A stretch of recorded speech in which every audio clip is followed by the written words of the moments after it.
कोई 12-13 साल से हैं। इससे पहले 2 थीं, वो दोनों अपनी ज़िंदगी पूरी हो गई उनकी। इसके बाद ये मैंने 2016 में ली थी, ये 2015 में ली थी। ये ज़ियारत आज तक मून अलीपो से किसी को भी नहीं मिली है जुलझना सहल में, लेकिन इत्तेफाक़ी बात है कि मौला की तरफ से हमें कोई अता थी तो ये ज़ियारत मिली है। और ये बहुत छोटा भी बच्चा है, इसके दांत भी अभी जो है, दाढ़ें भी अभी इसकी आई हैं। बस ज़ियारत का मुझे बस एक जुनून है, और मेरे साथ ये सरफराज जो आया है ये इसका जवाब नहीं। ये इंतहाई मुखलिस आदमी है और इन ज़ियारतों को इसने इस तरह रखा हुआ है जैसे कोई अपनी औलाद को रखता है। मेहनत बहुत करता है इसके ऊपर, और आपको पता है ये मौला की तरफ से होता है कि आदमी ये आप सब कुछ रखते हुए आप कुछ नहीं कर सकते। ये देखो, ये मौला की तरफ से, मौला की देन है ये दोनों ज़ियारतें। ये ऐसी हैं कि जब निकलती हैं तो लोग इनको देखते हैं। और अब इंशाल्लाह ज़रा बाहर निकालेंगे इसको तो आपको दिखाते हैं कि ये कैसे इसका चलना, इसका रहना, इसका खाना पीना, जिस तरह इसके ऊपर मेहनत की जाती है। ये सवारी है, सवारी है शहीदे करबला की, ये सवारी है शहीदे करबला की, ये सवारी है। जो लोग आके बताते जा रहे हैं कि जी हमें इस दिन निकालनी है, इस दिन ये करना है, तो वो हम लिखते चले जा रहे हैं। जहाँ जहाँ हमें कन्वीनियंट हो सकेगा जाने के लिए, जहाँ जहाँ मौला की तरफ से होगी ये ज़ियारतें निकलेंगी, जाएंगी। बाकी हमारी तरफ से तो पूरी कोशिश होती है कि इनकी किसी चीज़ में कमी ना आए, किसी देखभाल में, वो मौला हम कोशिश करते हैं। और बाकी ज़ियारतें जुलझना की खुराक में ये होता है भाई कि ये सुबह सबसे पहले तो ये मेन काम इसका है सरफराज का। ये सुबह ही सुबह उठता है और उठने के बाद इनकी सफाई करता है, इनकी करकरा लगाता है, इनको साफ़ करने के बाद, खड़ा करने के बाद इनका चारा बनाता है, जिसमें कुत्तर होता है, जौ होता है, गंदम होता है। जो जैसी मौसम है उसके हिसाब से इनको चीज़ें दी जाती हैं।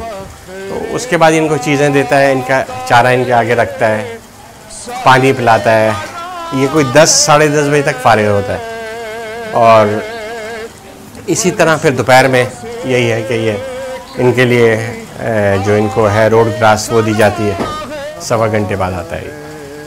फिर जैसे ही आता है यहाँ खड़ा करता है, इनको सफाई करता है, पसीना खुश्क करता है, चारा डालता है। ये रात 1:30-2 बजे तक इनके साथ यहीं बैठा रहता है कि कब ये पानी मांगे। पानी मांगते हैं तो ये बाकायदा ज़मीन पर पैर मार के आवाज़ देते हैं, इनको आवाज़ देते हैं। उसके बाद ये इनको जिस तरह, ये तो इसको पता है कि किस वक्त इनको पानी चाहिए, किस वक्त इनको खाना चाहिए। तो जिस वक्त ये देखता रहता है कि इसकी कहीं खुली खाली तो नहीं है, खाली होती है तो देख के इसका वापस चारा डालते हैं। चारा हमारे पास रखा हुआ होता है, और चारा तो मैं वैसे भी पूरे साल का मेरे पास वहाँ जगह में रखा हुआ होता है। चारा मैं इकट्ठा लेता हूँ, ट्रक के ट्रक आते हैं, वो मेरे पास रखे हुए हैं। वो चारा जब ख़त्म होने वाला होता है तो कट जाता है। अभी नेक्स्ट वीक इंशाल्लाह चारा इसका कटने वाला है। वो आदमी को कल मैंने कहा था फ़ोन करके कि यार आके चारा काट दो, ये है। और चारा भी इसका आता है हैदराबाद से, जबल का जो कुत्तर होते हैं ना, वो लेता हूँ मैं। जफ़ाएं इस पभी होती रही है, रकाबे खून में डूबी हुई है। मुहाफिज था हुसैन इब्ने अली का, इसे भी बरछियां मारी गई हैं। सवारी है शहीदे करबला की, ये सवारी है। हमेशा मैंने ये सोचा था कि कोशिश करी कि यार मैं जुलझना रखूँगा, लेकिन अपनी ज़ात से इसका ख़र्चा उठाऊँगा। मैं जहाँ मजलिस होती थी जुलजना की, मैं वहाँ पहले जाता था और देखता था। एक शौक़, एक हसरत थी कि यार जुलजना रखें और जुलजना ऐसा रखें कि मौला बस देखता रह जाए, दुनिया पलट के देखे। खाना भूल सकता था, ये शौक़ नहीं भूल सकता था। ये ज़ियारत का शौक़, ये जुलजनों का शौक़। मैंने हर मजलिस, हर इमाम बारगाह में जाके मैं ये दुआ करता था, मौला मैं भी रखूँगा लेकिन अपनी ज़ात से, अपनी जेब से। यहाँ जॉब करता था मैं बैंक के अंदर। इत्तेफाक ऐसा है कि मेरा जाना हो गया, ओवरसीज़ चला गया, मैं दुबई चला गया, यहाँ से मूव भी हो गया था। मैं यहीं था उस ज़माने में। तो मैंने ख्वाब देखा, मैं एक मैदान है उसमें खड़ा हूँ, मजलिस के लिए टेंट लगा हुआ है, शामियाना लगा हुआ है वहाँ पे। तो मैंने देखा कि वहाँ पे जुलजना बाहर खड़ा हुआ है, तैयार हुआ हुआ, और वो जुलजना अंदर जाने के लिए खड़ा है मजलिस में। तो वहाँ एक साहब थे, मुझसे कहने लगे कि यार आप जुलजना क्यों नहीं रखते? मैंने कहा यार मौला जब देंगे, जब मैं अपनी जेब से, अपनी ज़ात से, अपने ख़र्चे से रखूँगा तो मैं रखूँगा, वरना मैं इस तरह रख नहीं सकता कि किसी से कह के लेके। मेरा शौक़ नहीं है ऐसा। तो जुलजना मेरे बिल्कुल सामने खड़ा था। जुलजना ने अपना सर मेरे सीने पे रखा और इंसानों की आवाज़ में मुझसे बात की कि मौला तुम्हें ऐसा देंगे कि दुनिया देखेगी। इस पे नंबर अलॉटेड होते हैं। इसका नंबर है 1171। तो मुझे उन्होंने बताया कि यार ये कोई निकाल नहीं सकता इसको। तो मैंने अपने एक दोस्त से बात की, उन्होंने कहा कि यार मैं चेक कर लेता हूँ। मैंने कहा नहीं यार मुझे यही ज़ियारत चाहिए 1171। मैंने देखा नहीं था, मेरे दिल में एक ऐसा जुनून था इसको लाने का कि कुछ हद नहीं। जब मैं लेने भी खुद गया, उन्होंने कहा जी मैंने अप्रूवल निकलवा ली है। इंचार्ज थे, उन्होंने कहा कि जी वो तो हमने किसी को दे दी। मैंने कहा जी मैं उसके अलावा लेके नहीं जाऊँगा, मैं उसके अलावा लेके नहीं जाऊँगा। फिर बहरहाल कहने लगे अच्छा चलें आप देख लें। मैंने इसको देखा नहीं था इस ज़ियारत को, लेकिन जब मैं वहाँ गया हूँ ना तो एक ये ज़ियारत जो थी ना, इस तरह आवाज़ें लगा रही थी ना। मैंने से पूछा, जो आदमी हमें दिखाने लेके गया, मैंने से पूछा यार ये जो अंदर से चीख रहा है कौन है? कहने लगा ये वही है जिस जो आपसे छुपा रहे हैं ये लोग। मैंने कहा बस मुझे वही चाहिए। जब ये बाहर लेके आए, मैंने बहुत सारे घोड़े देखे थे, लेकिन जिस वक्त इसको बाहर लेके आए तो मैंने कहा नहीं भाई मैं ये ही लेके जाऊँगा, मुझे यही चाहिए। तो देखिए मौला ने मुझे, लोग मना कर रहे थे नहीं मिलेगी, मौला ने ये दी। इसी तरह इसी ज़ियारत के लिए आके हमें यही खड़ा किया, लेकिन उसने कहा यार ये तो हम दे नहीं सकते, ये तो बड़ी मुश्किल है। मैं इस ज़ियारत को लेने के लिए जब इरादा किया था तो मैंने मौला से इसके लिए मौला की हाज़िरी मांगी थी कि मौला ये मेरी ज़ियारत आ जाए तो मैं, देखें आपके सामने खड़ी है ये ज़ियारत इसी तरह। और इनकी अज़ादारी देखें आप ये जुलूस में जिस वक्त चलते हैं, इनके आगे ताबूत होता है और ये ज़ियारत ऐसी चल रही होती है कि ऐसा लगता है कि इन पे कोई सवारी है मौला की। सवारी है शहीदे करबला की, ये सवारी है शहीदे करबला की, ये सवारी है। जुलजना रख लिए। मौला ने शादी हो गई थी, 10 साल तक मेरी औलाद नहीं थी।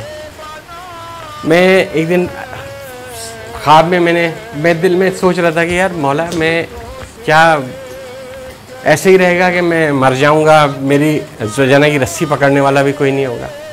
तो अगले साल मुझे मौला ने बेटा दिया। तो ये मैं मौला का करम है। मेरे पास ये ज़ियारतें हैं इनकी, मैंने अज़ादारी ऐसी देखी है। 9 मुहर्रम को इनको रोते हुए देखा है मैंने इन ज़ियारतों को। और जब ये मजलिस में जाती हैं, वहाँ मेरे घर की एक ही मजलिस है, उसके लिए रखा हुआ था मैंने कि यार ये ज़ियारतें हैं, वो ड्यूटी देंगी उसकी मजलिस की। जब ये वहाँ जाती हैं, मजलिस होती है, नौहा होते हैं, अज़ादारी, उसके बाद ये ज़ियारत वहाँ से पलटती है, सामने इमाम बारगाह है, उसी तरह ये सर झुका के सलाम करते हैं और फिर वापस आए। तो ये मेरा एक शुरू से शौक़ रहा है अज़ादारी का, जुलझने का। और जुलझना ऐसा है कि मैं ख़ुद कुछ भी हो जाए, मेरी ज़ियारतें, मुझे बस ये टेंशन रहती है इनकी कि यार ये मेरी ज़ियारतें इसी तरह, और मौला ने उसी तरह रखा हुआ है। जब मौला, मेरी एक ख्वाहिश थी कि मैं मैं देखो उसके बाद मेरा बेटा, तो मेरे बेटे को भी इसी तरह ही शौक़ है जैसे मैंने ये ज़ियारतें रखी है। ये हर साल जब से ये ज़ियारतें आई हुई हैं, हम 9 मुहर्रम की रात को अंजोली में वहाँ ये ज़ियारतें निकलती हैं। अच्छा, ज़्यादातर ये होता है कि मेरे साथ मेरे भाई भतीजे सब होते हैं हम जुलूस में, और ज़ियारत के लिए लेकिन वही लोग लेके ज़्यादातर जाते थे। मैं पिछले साल ऐसा हुआ, ख़ासकर मैं, ये था सरफराज मेरे साथ था और ये सारे बच्चे थे। जिस वक्त अंचोली में मेन रोड के ऊपर आके जंजीर और कमा लगती है, तो हम जिस वक्त अंदर मेन रोड पे आए हैं, जब शुरू होता है मातम कमा का और जंजीर का, तो लोग इंतज़ार कर रहे थे इन दोनों ज़ियारतों का। ये मेरे जहन में भी नहीं था। ये ज़रूर मालूम था कि यार ये ज़ियारतें वहाँ बीच में खड़े होती हैं और मातम होता है। ये ज़ियारत आगे खड़ी थी, ये पीछे खड़ी हुई थी। जिस वक्त उस लड़के ने का मातम शुरू किया है, जब वो कमा मारता था, ये पैर ज़मीन पे मार कर उसको जवाब देता था और वो रोए चले जा रहा था। जो लोग थे वो बेकाबू हो गए थे मातम करने वाले। फिर हमने ये अपने बस जो पुरसे के लिए लेके गए थे और उसके बाद फिर हम अब वहाँ से ख़त्म किया, क्योंकि लोग तो बिल्कुल बेकाबू हुए थे मातम करने के लिए। बस यही मेरा है कि यार ये मेरी मौला आज़ादारी को कबूल करें। हम क्या हम करें, हमसे ज़्यादा आज़ादारी इनकी होती है। मौला के ये रहवार हैं। गला जब कट गया तशना दहन का,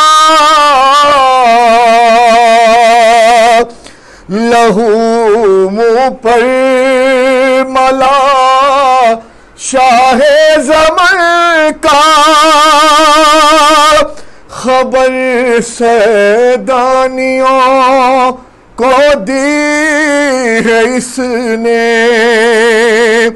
ये पहला नौख़्वा है बेवतन का, सवारी है